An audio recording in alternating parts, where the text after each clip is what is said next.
Shalom. I want to give all praises, honors, and glories to Yahweh Ba'Hashem, Yahweh Shai, Ba'Hashem Rakakudash, and the honors of the apostles and elders of great millstone, and salutations to the hopeful elect. And this is your brother, I'm now Allah from Jim at Chicago. And this is going to be a quick lesson about that in the scriptures, it shows you in numerous accounts that the prophets that are speaking about in these scriptures, right, that are being spoken of are actually so-called uh, black men, all right, or people of melanated skin, all right, a darker skin tone, all right. In the scriptures, it shows you numerous accounts, all right, numerous of proof that shows you that the Israelites in the Bible have dark skin color, all right. And I would first like to start off with this. Now, there was in a church that was at Antioch certain prophets and teachers as Barnabas and Simeon, that was called Niger, and Lucius and Cyrene and Manaen, which had been brought up with Herod, the tetrarch, and Saul. And noticing, you heard that word, all right, nigger. You go into that definition of nigger, and it basically goes to show you in the Greek the same word, nigger, and it means black.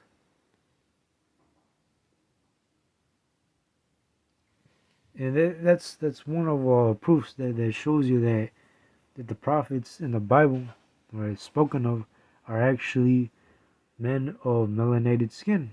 Right, they have melanin, they have dark skin. Or you read in the NLT, it says, among the prophets and teachers of the church at Antioch of Syria were Barnabas, Simeon, called the black man, Lucius from Cyrene, Manaen, the childhood companion of King Herod, Antipas, and Saul. Today, that goes to show you that none of the prophets in the Bible are Edomites. None of them are, basically none of them are Edomites. But yet, you do have Israelite foreigners whose fathers are Israelites, and they may have gotten with a Edomite woman that is white, that makes their son turn out to be white. But we understand that according to Numbers 1:18, that wherever your father is actually who you are, all right? Because the father carries the seed.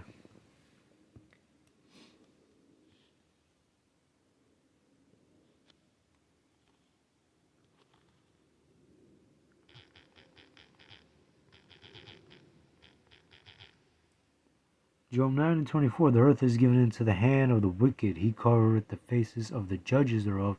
If not, where and who is he? Now, nowadays you have Esau, all right, who displays himself as if he is the prophets that are spoken in the Bible. But no, the prophets in the Bible are you so-called blacks, Latinos, and Native Americans. All right, they are one of you, not Esau, not the so-called white man. But here, you got the so-called white man who whitewashes every history. All right, they whitewash the history of the Vikings. They cover the faces of the judges thereof. They display themselves as to be the Messiah. They display themselves as to be God, when really God and the Messiah are so-called black men.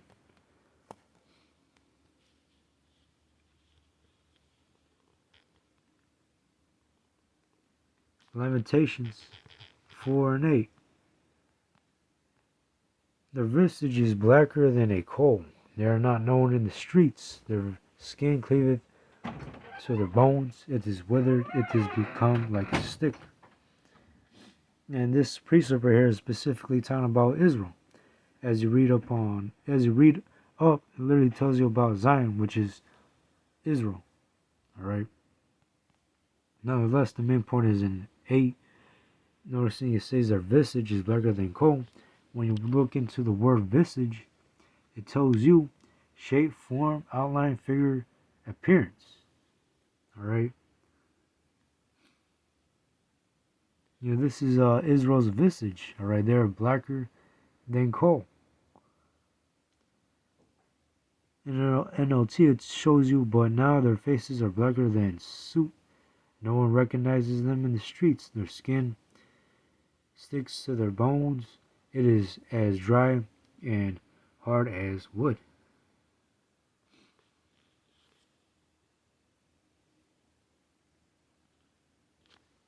Showing you that the Israelites in the Bible are men of color. All right, dark-skinned, different shades of brown. Jeremiah 14 and 2. Judith mourneth, and the gates thereof languish. They are black unto the ground, and the cry of Jerusalem is gone up.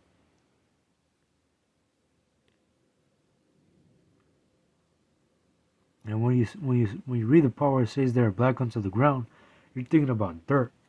All right. When you look at dirt, there's all kinds of different shades of brown of dirt. And when you look at the 10 tribes of when you look at the 12 tribes of Israel, all right, you got the so-called blacks, the Latinos, and Native Americans, and they all have one thing in common. They all have melanin, all right, and all of them, all right, each tribe, they all have different shades of brown, all right. They can be light brown, they can be dark brown. All right, but this goes to show you that in the scriptures, in numerous accounts, that the Israelites are men of color, men with melanin, dark-skinned. Another example, all right, in Exodus 14 and Exodus 4 and 6. And the Lord said, an example right here, going into Moses. And the Lord said, furthermore, unto him, put now thy hand into thy bosom. All right, actually, I'm going to start with verse 4. And the Lord said unto Moses, put forth thy hand and take it by the tail. And he put forth his hand and caught it, and it became a rod in his hand, that they may believe that the Lord, Yahweh of their fathers, the power of Abraham, the power of Isaac, and the power of Jacob hath appeared unto thee. And the Lord said furthermore unto him, put now thy hand into thy bosom.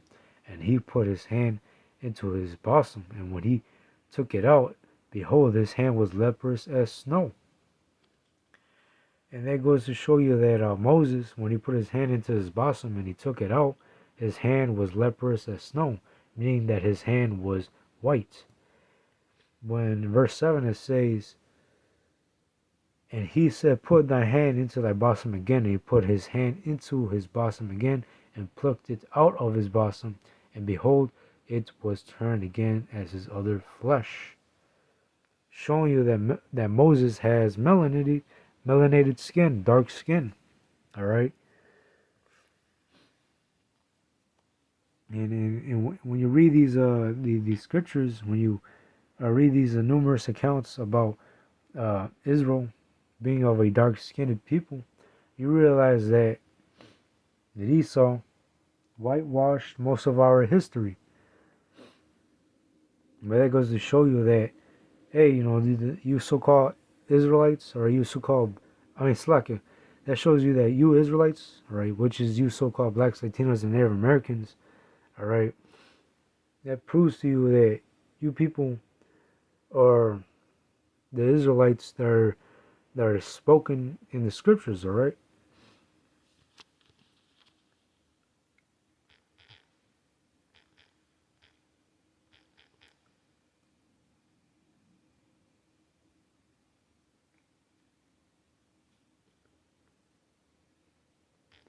Last but not least, I would like to get off this. Revelations 1 and 14. This goes to show you the appearance of Yahushua when John saw him. Alright. I would first actually like to start off with verse 12. And I turned to see the voice that spake with me, and being turned, I saw 7 golden candlesticks, and in the midst of the 7 candlesticks, one like unto the Son of Man, clothed with a garment down to the foot, and girded about the paps with a golden girdle. His head and his hairs were white like wool, as white as snow, as his eyes were as a flame of fire. And this goes to show you, alright, the Son of Man, which is Yahushua, the Messiah. This goes to show you that the Messiah is a so-called black man, alright? Because what nation of people have white woolly hair? I mean, yeah, what nation of people on earth have woolly hair? That would be the so-called Negroes, alright? Verse 15, and his feet like unto fine brass, as if they burn in a furnace, and his voice as the sound of many waters. And this goes to show you that, when you put brass in the furnace, it turns brown. Alright, when you burn it up, it turns brown. And that goes to show you that the Lord has black skin.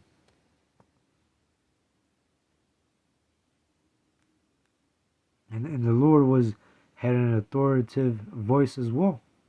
Alright. Well, nonetheless, that was just it to that lesson. I was just going into that in the scriptures, it shows you numerous accounts, right? A lot of proof that you so-called blacks, Latinos, and Native Americans are the true Hebrew Israelites that the scriptures speak of. All right. But anyways, that was it. Hope it was edifying. I want to give all praises, honors, and glories to Yahweh Bashem, Yahweh Shai, and Shalom.